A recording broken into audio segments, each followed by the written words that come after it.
Hello, thank you for joining us on this episode of Sports Bets for Free. My name is Scott Jenkins, your host, just a local sports bettor here in Phoenix, Arizona. And hopefully today with our bets and your bets, it's going to be another profitable day for you. Friday, April 4th. Yes, we are still in the hospital. Hopefully we're getting out on the 4th. We shall see yet, as we're supposed to get out on the 3rd, but things get delayed as normal. First, if you're new to our show, welcome. We do fade or follow 4 teams, and we will play in those games. It's Cubs, Dodgers, Royals, and Orioles. We will give you plays on the rest of the games out there, but that's where we focus our wagers on. And we'll run through all of our wagers, plus give you for everything else going on in Major League Baseball. So let's get started here. We've got 1:10 Eastern Time, White Sox, Tigers. And we've got Tigers favorite here. No shocker here over those poor White Sox.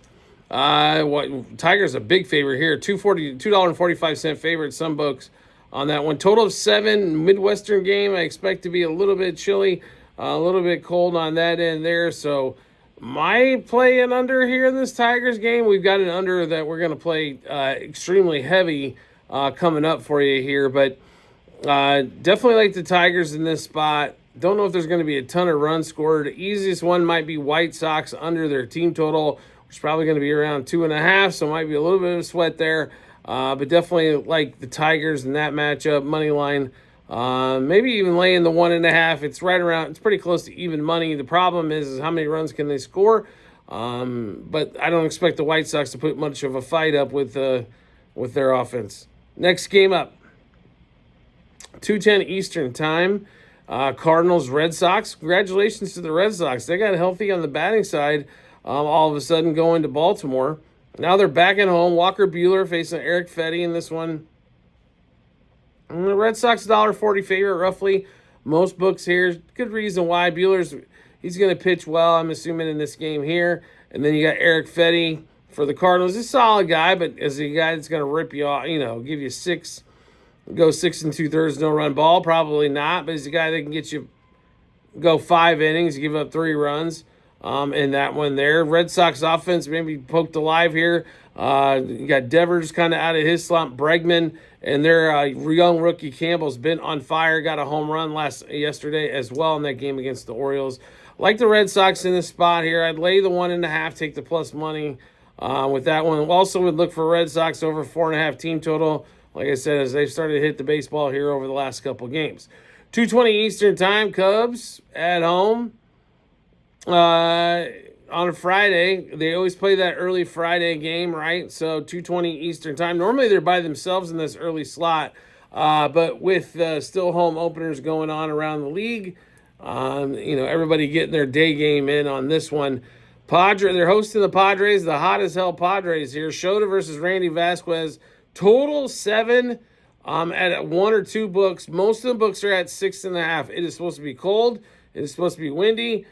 Possibility of rain. Looks like the rain might be later in the day, but possibility of rain as well in this one.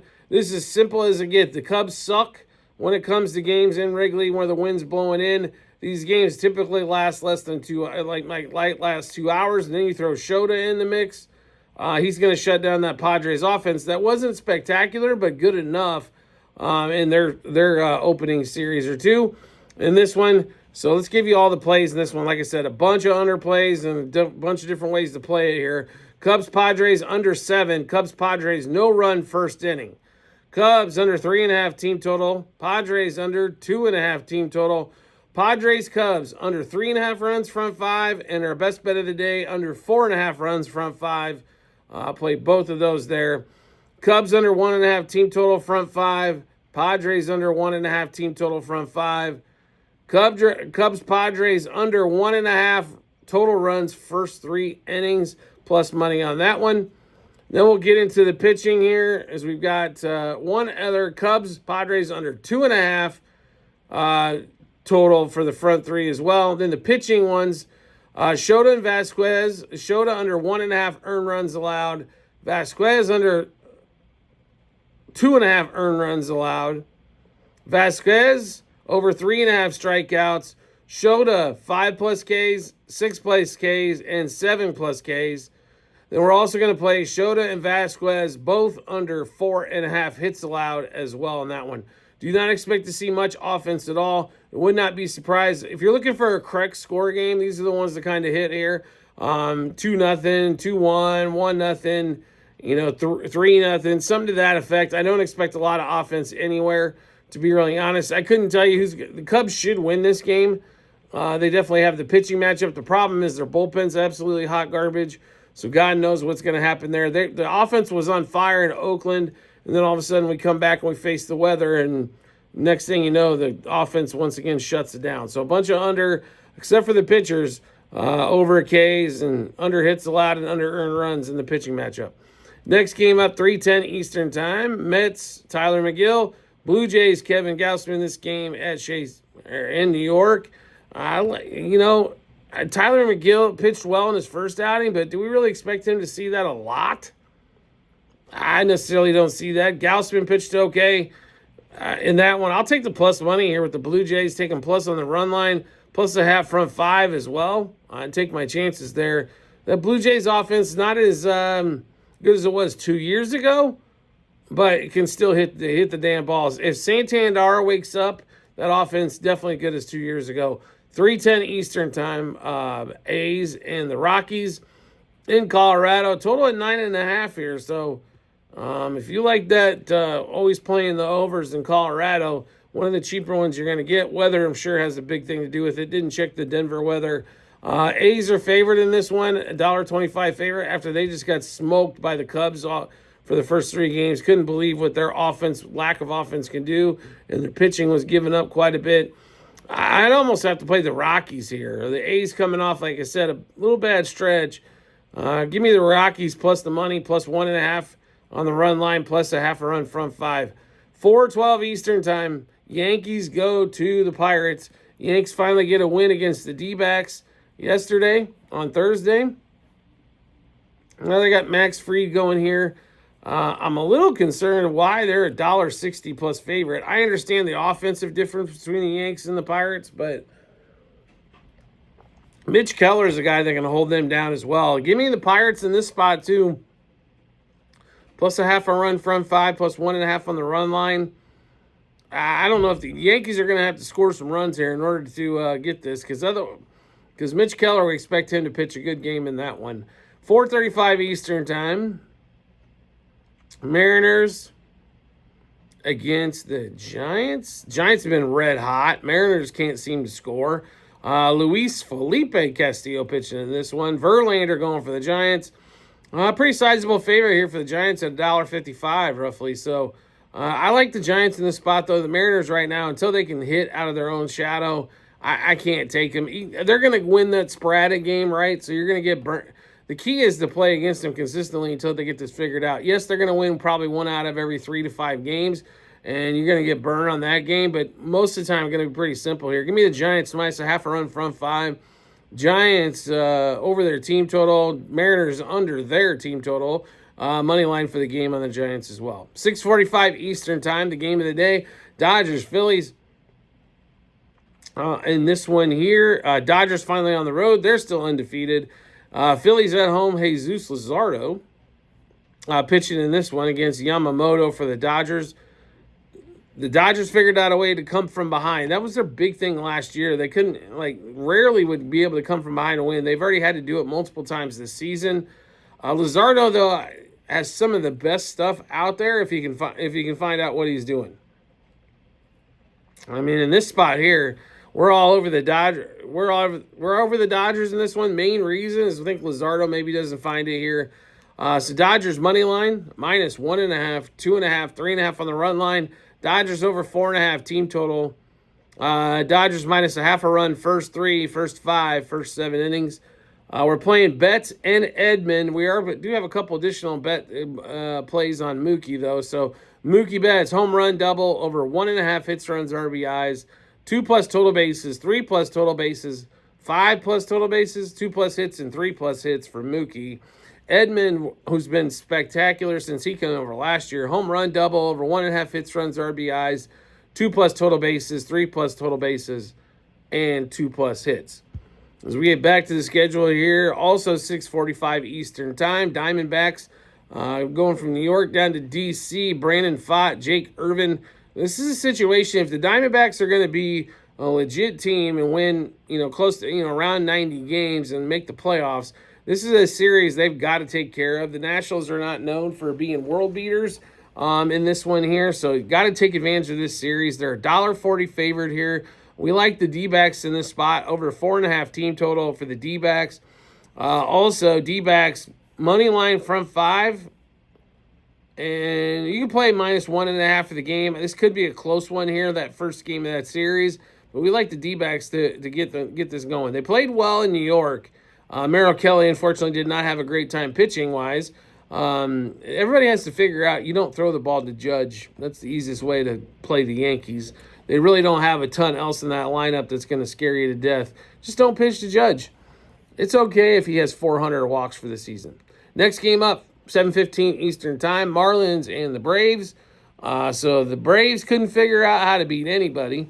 They couldn't beat the Padres. They couldn't beat the Dodgers. Now they're hosting the Marlins. And the Marlins are just one of those pain-in-the-ass teams that just will not go away on this one. Max Meyer, Spencer Schwallenbach here. I tell you right now, I don't want to play the Braves at a $2.40 favorite.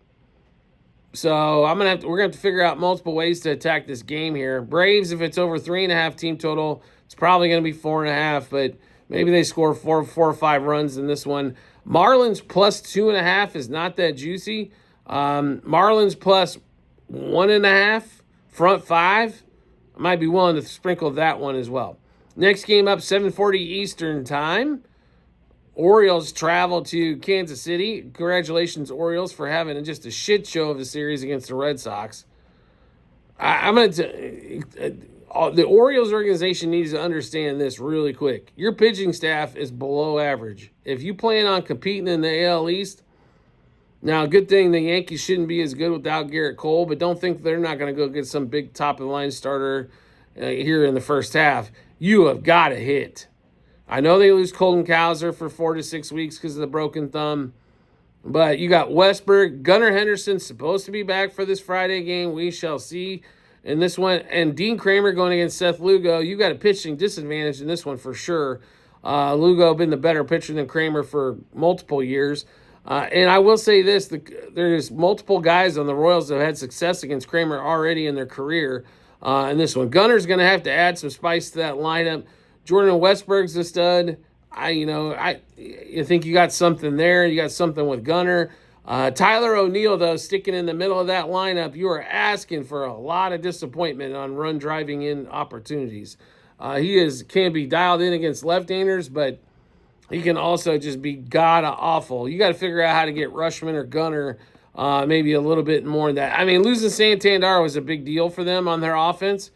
Kerstad's got to play some more. I think he's a spark as well. But, Ryan O'Hearn, who's normally the right-handed specialist, couldn't hit nothing yesterday against a righty. So we'll see what happens in this 7:40 game. We love the Royals in this spot here. Both two of the teams we fade or follow going against each other all weekend long. So give us Royals money line, -1.5, 2.5, 3.5 on the run line. Royals over 3.5 team total. We love that play. Not our biggest bet for baseball, but one of our favorite plays for sure. Royals money line, first 3, first 5, first 7 innings. We've got 3 hitters for the Royals that we're on. We'll go through those. Bobby Witt, obviously, almost every time we're on the Royals, Bobby Witt's going to be involved. Home run, double, over 1.5 hits, runs, RBIs. We love that play. 2+ total bases, 3+ total bases. We're also going to play him for 5+ total bases, 2+ hits. Bobby's not had one of those games yet, and he's definitely overdue for one of those where he gets 3 hits or he gets a homer and a double, one of those type of games, or a triple-double. He's definitely due for that one there. India and Michael Massey will be the same. India and Massey, home run, double, over 1.5 hits, runs, RBIs, 2+ total bases, 3+ total bases, and 2+ hits. Both guys have had success against India in limited at-bats, Kramer in limited at-bats, including a home run by Jonathan India in his career. Next game up, Rays, Rangers. This should be a good series, I think. Rangers have come out red hot, so have the Rays. I think we're going to see a little bit of fireworks, a little bit back and forth in this series here. Molly versus Zach Little here. Expect the Rays to pitch pretty decently, though, even though that lineup for the Rangers is stacked one more time. Wyatt Langford, another year of experience. Corey Seager, Simeon. They got dudes all over the place. But I will take the Rays here, plus a half a run from 5. I think they definitely got the pitching matchup kind of leans that way. And they can score a little bit as well, especially at the top of that lineup in that one there. Next game up, 8:10 Eastern Time, Reds, Brewers. I would like to apologize yesterday. Nestor Cortez, I thought, would get absolutely shelled. And he didn't throw a complete game shutout, but they win 1-0. Nestor Cortez should have got absolutely destroyed by the Reds yesterday. That's the issue with that team. The Brouhahas are once again put together wins sometimes when you do not expect it. That was a game yesterday. Didn't expect them to win. They pulled that one out. No starter announced yet for the Brouhahas. They're a $1.20 favorite in this one. The Reds need to figure out how to win ball games. Thought Francona would get that done for them early. Quite hasn't figured it out yet. Brewers money line from 5. Brewers money line for the game in that one. And then the last game of the night, 9:38 Eastern Time. The Angels are at home. Jose Soriano hosting for the Angels, playing the Guardians with Gavin Williams here. I'm shocked at this line. I thought the Guardians would be a $1.40 favorite. I know the Guardians haven't played like monster ball so far, but Guardians for sure money line. Guardians money line from 5. I'd also look for Steven Kwan to continue to get hits. Kwan for 2+ hits is a solid play. Kwan for 2+ total bases. Kwan for over 1.5 hits, runs, RBIs. Also, Andres Jimenez in that lineup's been hitting the ball extremely well. So we'll look for some batter props around him as well. All right, so we just went through a bunch of games and bets. How do we get a chance to take a look at all those bets? No problem at all. We've got them posted in multiple spots online, TikTok, YouTube channel pages, as well at the end of every episode on YouTube. It's a link to our Google Sheets, docs.google.com/spreadsheet, bunch of other stuff behind it. Click on that link. Go to the Baseball 2025 tab. Scroll down to April 4th. You'll be able to see all of our bets, what juice we got those at, how many units we wagered, also what book we placed them at, and then obviously once the games are over, the result. So make sure you check that out when you get some time. We'd love to have you we're a volume betting show, and we're a volume better. So if you want to get all of them, there's a bunch of them. Do you like the content that you're seeing here and like to see some more? We'd love to have you along for the ride. All you need to do is hit follow or subscribe, depending on the social media platform you're watching us on, and we will show up in your follow or subscriptions tab, or make life simple for yourself. Turn on notifications for that social media platform. You'll get a notification sent to your phone or device to let you know Sports Bets for Free has dropped a new episode of bets. Give you plenty of time to match this up with your bets and give you that ton of confidence you need heading to the betting app or betting window. Also, private Discord channel available for you as well. And if you're wagering over $100 a month, why aren't you here? It's well worth a few dollar investment. It's cheaper than Netflix, and we're going to help you make money in the process. You get everything early as well before we put it out for the betting public. So get ahead of some of the line moves, juice moves, all that kind of fun stuff. Like DraftKings right now, and that Cubs-Padres game is basically still at 7, but it ain't going to be there for long, and move down to 6.5 when the Discord channels had that for a couple hours already to get ahead on that one. We do appreciate everybody's support as always, and we look forward to seeing you on the next episode.